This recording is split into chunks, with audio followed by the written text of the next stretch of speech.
चोवीस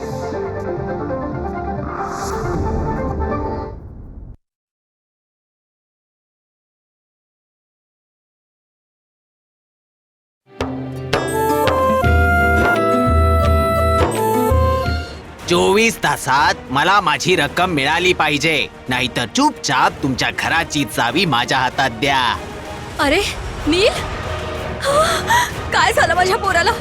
मी तुला विचारते, काय झालं याला? अंजू, काय झालंय नीलला? दारजी, तर नीलच्या गाडीचा ऍक्सिडेंट झालाय आज. माझ्या घराचा उंबरठा पार करण्याची तुझी हिम्मतच कशी झाली? आज तुझी ही चूक मी दुर्लक्षित नाही करू शकत. पण एकदा तरी मला नीलला पाहू द्या काकी. चल तू माझ्या बरोबर, निघ बाहेर.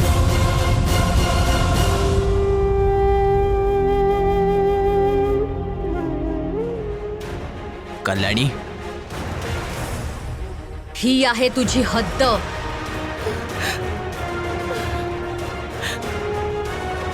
यापुढे जर तुझी हद्द पार करण्याचा तू प्रयत्न केलास ना, तर माझ्यापेक्षा वाईट कोणी असणार नाही.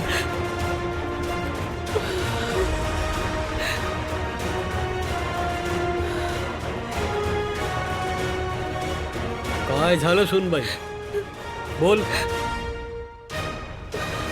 बस तारजी, आपली परंपरा समजावली मी हिला. तुम्हाला तर माहीतच आहे, इतक्या वर्षांपासून तुम्ही सांगितलेल्या सगळ्या रीती मी चांगल्या प्रकारे निभावून नेल्या आहेत. कधीही काही असं केलं नाहीये की कोणाच्या मनात कोणताच विचार नाही आला. आणि आज ह्या मुलीने कोणताही कसलाही विचार न करता ह्या घराचा उंबरठा ओलांडला. अजूनपर्यंत नील बरोबर तुझं लग्न झालं नाहीये, म्हणून तू या घराण्याच्या रीतिरिवाजांचं पालन करत नाहीयेस. रीती ज्या बनवल्या आहेत तर त्या मागे काही ना काहीतरी कारण असेलच ना. कोणी मानो वा ना मानो, पण एखादी गोष्ट माझ्या नीलच्या आयुष्यात कोणत्याही प्रकारचं अपशकुन आणत असेल तर ती गोष्ट माझ्यासाठी चुकीची आहे आणि ती नेहमीच चुकीचीच राहील. कल्याणी लहान आहे ती. नीलची बातमी ऐकल्यानंतर घाबरून गेली असेल. म्हणून काय शुभ अशुभ काय आहे हे विसरली काही? आज सकाळपासूनच इतकं काही वाईट घडत आलं या घरात, पण अजून मी आणखी अपशकुन होऊ देणार नाही. ओ, तर ही आहे रोशनी. काकी, दारजी, नीलबाईजी कुठे आहेत आणि ऍक्सिडेंट कसा झाला? हेच मी तुला विचारतीये. कुठे होतास तू? तू होतास ना नील सोबत, तर मग हे सगळं कसं काय झालं? काकी, मी सोबत तर होतोच, पण त्यांनी मला मध्येच उतरून टाकलं. भाईजी तर तुम्हालाच भेटायला चालले होते ना, आणि हा ऍक्सिडेंट झाला.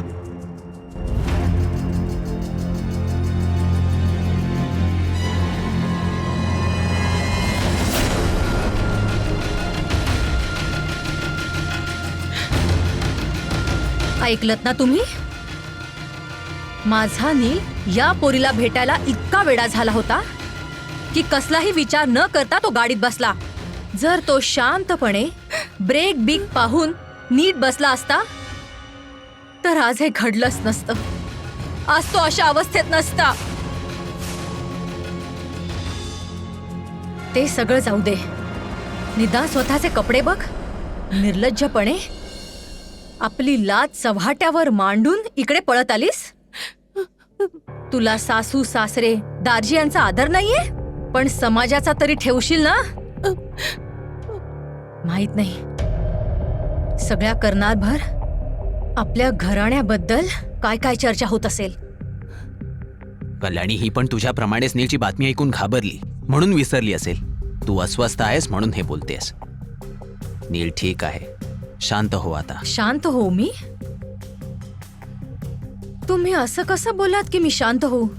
तुम्ही हा नाही विचार केलात जेव्हा स्वतःच्या मुलाला थोडं जरी खरचटलं ना, तेव्हा आईचं मन किती व्याकुळ होऊन जातं ते. आणि आज तर माझ्या मुलाचा जीव धोक्यात होता आणि तुम्ही म्हणताय की मी शांत हो?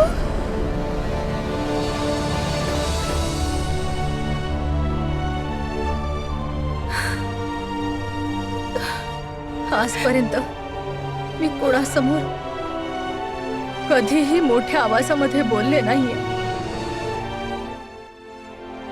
पण आज जर एक संकट माझ्या मुलावर आलं आहे तर मी कोणाचंच काहीही ऐकणार नाहीये. मग ते ऐकायला कोणाला वाईट वाटो या ना वाटो, तरी पण मी बोलणारच आहे. आज ही मुलगी नसती ना तर माझ्या मुलाची ही अवस्था झालीच नसती. नाही काकी, असं नका बोलू. मी नीलसाठी कधी चुकीचा विचार नाही करू शकत.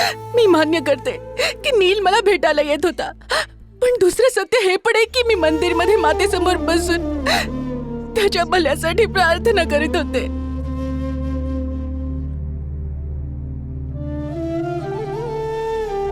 काकी, तुम्ही आणि मी कधीच नीलसाठी चुकीचं नाही मागणार. मी तर नेहमीच त्याच्यासाठी सुख मागते. अच्छा, तर आता तू एका आईशी बरोबरी करणार आहेस का? नाही, ते जर नीलच्या सुखासाठी खरंच प्रार्थना केली असतीस तर आज नीलची ही अशी अवस्था झालीच नसती. अम्मा,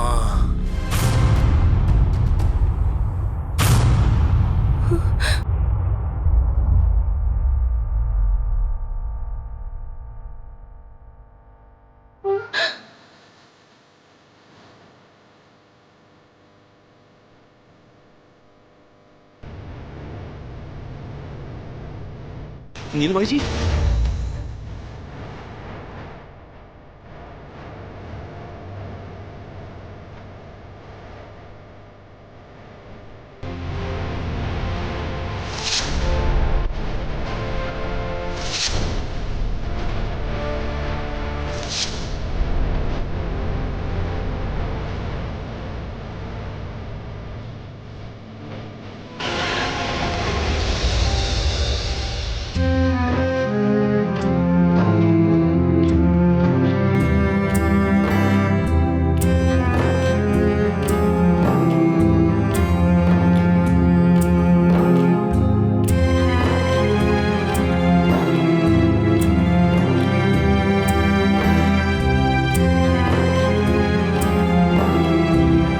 ए अम्मा, तू इतकी का रडतेस? किती अश्रू वाहतेस तू? काय झालंय मला? बघ, काही नाही झालंय मला. एकदम वन पीस उभा आहे तुझ्या समोर. अगदी व्यवस्थित आहे मी. आणि अम्मा, जोपर्यंत तुझं प्रेम आणि आशीर्वाद माझ्या सोबत आहे ना, तोपर्यंत कोणतं संकट माझ्यावर येणार नाही. आणि जर संकट येत असेल ना, तर रोशनीची प्रार्थना ढाल बनून सर्व संकटांपासून माझं रक्षण करेल.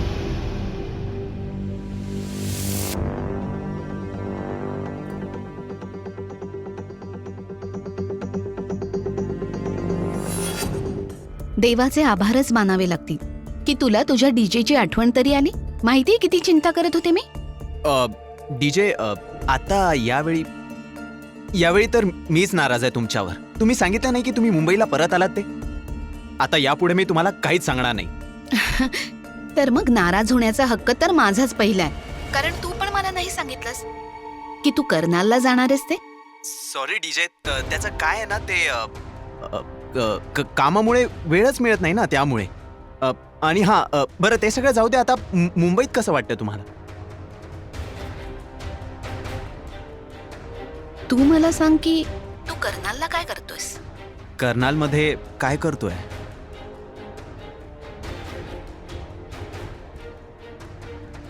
ते डीजे, तुम्हाला तर माहितीच आहे की मी कॉम्पिटिशनला आलोय. आणि खरं सांगायचं तर डीजे, मला वाटतं इथे येऊन मी मोठी चूक केली. यु नो, किती विचित्र जागा आहे. इथली माणसं पण खूप विचित्र आहेत आणि काही करण्यासारखं पण नाहीये इथे. यु नो, 10 नंतर असं वाटतं की कर्फ्यू लागलाय. No cinemas, no clubs. कंटाळा येतो मला. हो, ते बस एक लेक आहे फिरण्यासारखा, पण तेही मला बोरिंग वाटलं डीजे. खरं सांगायचं तर मी मुंबईला खूप मिस करतोय. डीजे, तुम्ही सायलेंट मोडमध्ये का गेलात?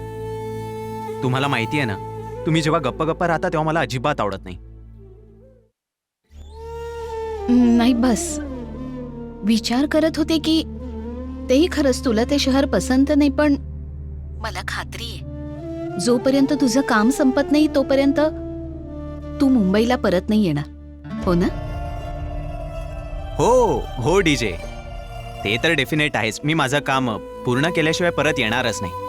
आणि तसंही कर्नालचे ट्रायआउट्स काही दिवसातच संपवून मी डायरेक्टली फ्लाईट पकडून परत येईन. हो, डोंट वरी डीजे. डीजे, मला एक कॉल येतोय, मी तुम्हाला थोड्या वेळात फोन करतो. लव्ह यू बेटा. बाय.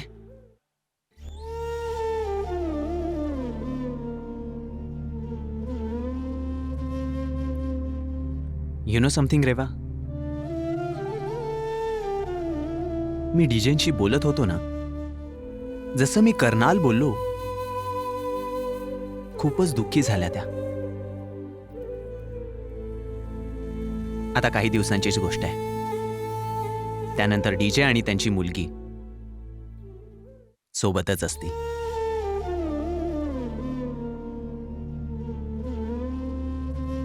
आकर्षला कर्नालपासून दूर जावंच लागेल. त्याला परत यावंच लागेल. बंटी, गाडी काढ गॅरेज मधून. तू तिला सोडायला नाहीयेस.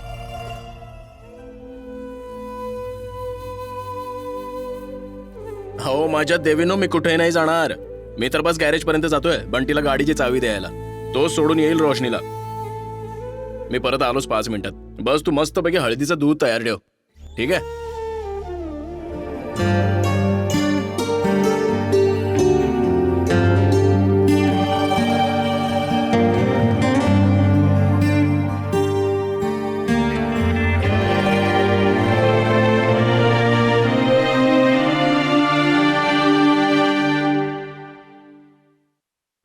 किती वेळ झाला, पोरगी अजून नाही आली.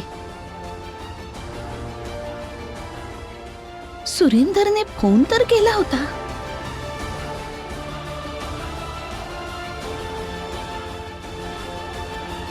हे परमेश्वरा, काय झालंय कोण जाणे.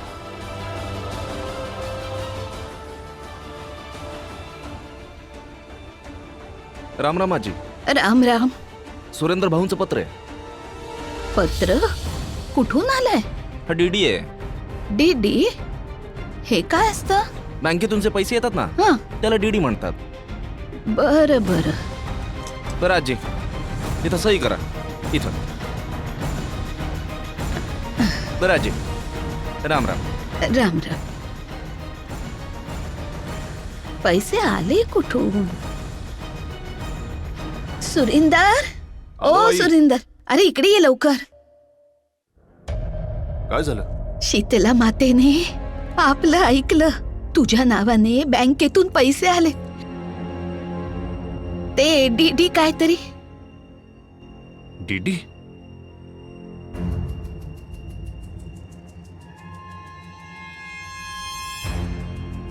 होय, हा तर खरंच डीडी आहे.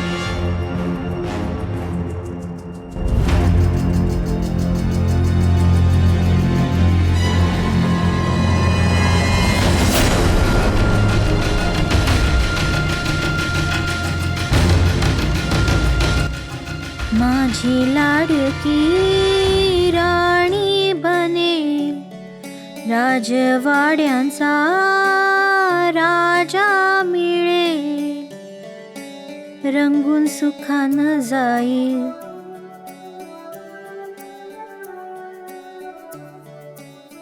झोपली? हो,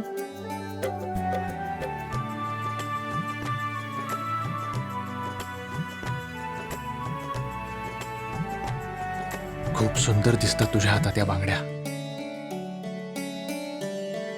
हे घे, तुझ्यासाठी अशाच बनवून घे सोन्याच्या बांगड्या. ह्या पैशांनी मी बांगड्या नक्की बनवेन, पण माझ्यासाठी नाही, रोशनीसाठी. मला वाटतं की आपण हे पैसे बँकेत जमा करूया. रोशनीच्या लग्नाच्या वेळी कामी येतील. बरोबर बोलते ना मी? सुरेंदर, काय झालं? नाही आई, आपण हे पैसे नाही घेऊ शकत. का? काय झालं? कारण हे पैसे रोशनीच्या आईचे आहेत.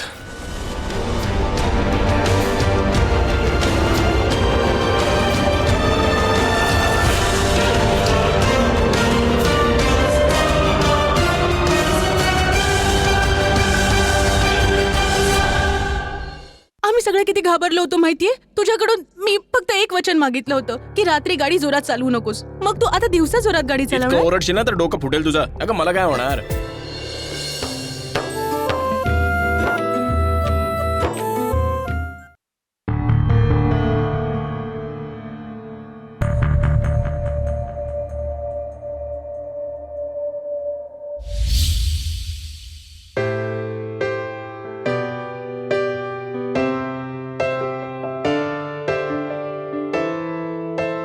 ठीक आहे बाई. काय झालं कद्दू कुमारी. नील, तुला कधीच कुणाची काळजी आहे का की फक्त स्वतःचाच विचार करतोस. आम्ही सगळे किती घाबरलो होतो माहितीये. माझा आता जीवच निघाला होता. तुझ्याकडून मी फक्त एक वचन मागितलं होतं ना की रात्री गाडी जोरात चालवू नको. मग तू आता दिवसा जोरात गाडी चालवणार. अगं कद्दू कुमारी शांत हो शांत.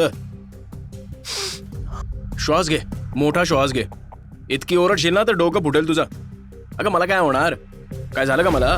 बघ एकदम ठीकठाक उभा आहे तुझ्यासमोर. बघ काय झालंय मला.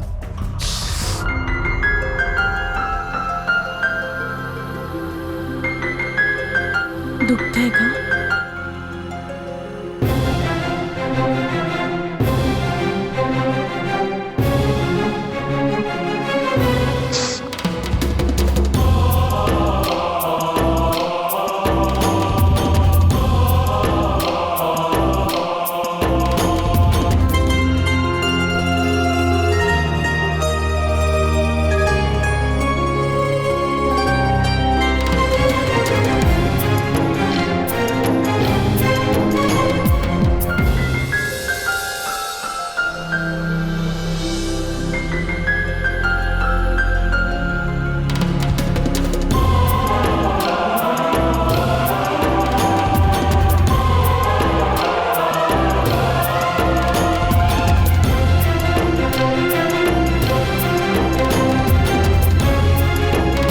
भाईजी, भाईजी.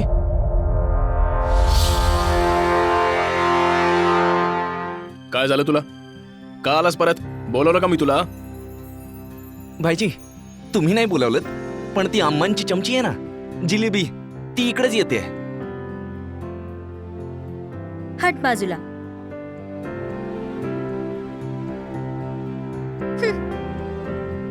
काय झालं. छोटे साहेब, मालकीण तुमची वाट पाहतीये.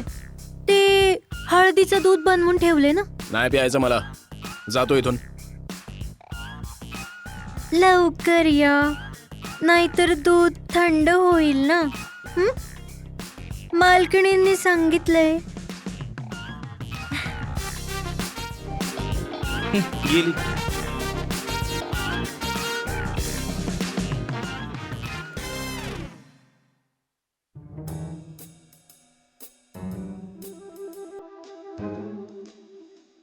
जर मला माहित असतं ना की जखम झाल्यानंतर असं सगळं होणार आहे तर मी अगोदरच स्वतःला जखमी करून घेतलं असतं. काय झालं असतं. काय झालं असतं. काय होणार. ते तर मी तुला तुझ्या घरी येऊन सांगेन की काय होतं. नील, ते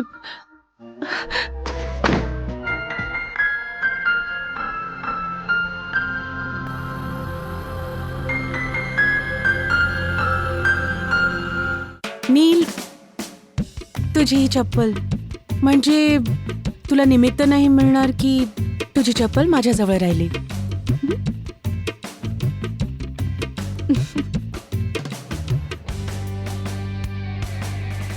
मी विचारतोय हे झालं कसं. मी इतका मार खाल्ल्यानंतर आणि गुलाबोचं प्रकरण झाल्यानंतर तुम्हाला असं वाटतं की मी दुसऱ्याच दिवशी हे असं काहीतरी करेन. तर मग तू तिथे करत काय होतास.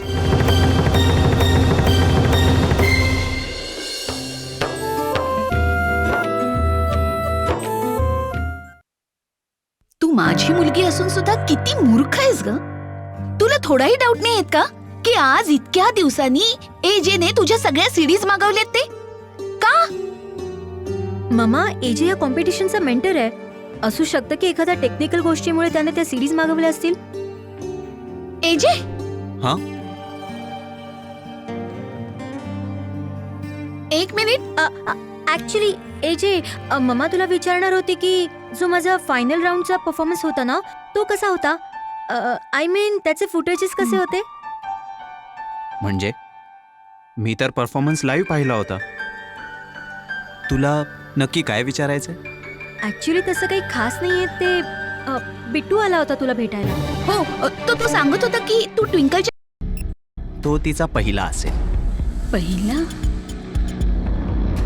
पहिला असणार म्हणजे आय मीन जो कर्नाच्या ट्रायआउट्समध्ये तू परफॉर्म करशील, माझे सिलेक्टर्स, ऑर्गनायझर सगळ्यांच्या समोर तो एका पहिल्या परफॉर्मन्स सारखा झाला पाहिजे. यु नो, मला हे हवंय की ज्यावेळी ट्विंकल परफॉर्म करेल ते असे चकित व्हावे जसा मी झालो होतो. आय मीन सॉरी, जसे आम्ही सगळे चकित झालो. आणि त्याचं काय आहे, आजकाल सोशल मीडिया, फोन या सगळ्या गोष्टींमुळे काही गोष्टी खूप लवकर पसरतात. यु नो, त्यातील युनिकनेस हरवून जातो. आणि आंटी, माझी इच्छा आहे की ट्विंकल जेव्हा परफॉर्म करेल तेव्हा ते एक सुंदर सरप्राईज असेल. यु नो, जसं ती स्वतः एक सरप्राईज आहे. म्हणूनच मी बिट्टूला सांगून ते फुटेज मागवलेलं आणि ती क्लिप डिलीट केली होती. What are idea. पाहिलंच ट्विंकल, मी सांगितलं होतं ना एजे तुझी किती किती काळजी घेत होते. तर मग आजपासून तुला पण एजे साठी चांगलीच तयारी करावी लागेल. ठीक आहे ना एजे. हो येस. तर चला आत्तापासूनच प्रॅक्टिस सुरू करूया. खुश आहेस ना. सॉरी ट्विंकल, पण हे सगळं मी तुझ्यासाठी नाही, रोशनीसाठी करतोय. कारण मी तिला वचन दिलं होतं की हे रहस्य कायमचंच रहस्य म्हणूनच राहील आणि मी माझं वचन नाही तोडत. दारजी डॉक्टरांना तर मी सोडून आलो. नीलची तब्येत कशी आहे आता? ठीक तर आहे ना?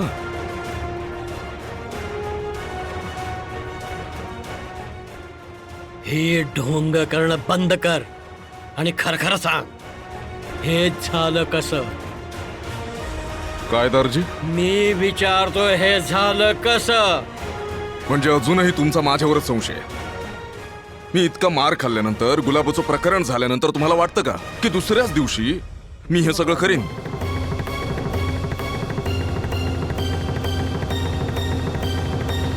तर मग तू तिथे करत काय होतास?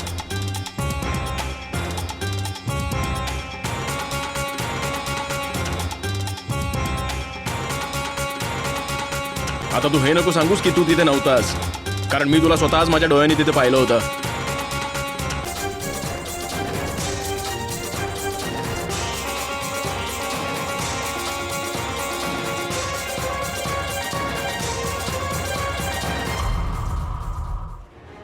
दारजी, मी त्या तिथे मुंबईवाल्या मास्टरला पण बघितलं होतं. हो दारजी, मी स्वतःच आकाशला जिल्हा परिषदेच्या बाहेर पाहिलं होतं. नीलच्या ऍक्सिडेंटच्या मागे त्या आकाशचाच हात आहे.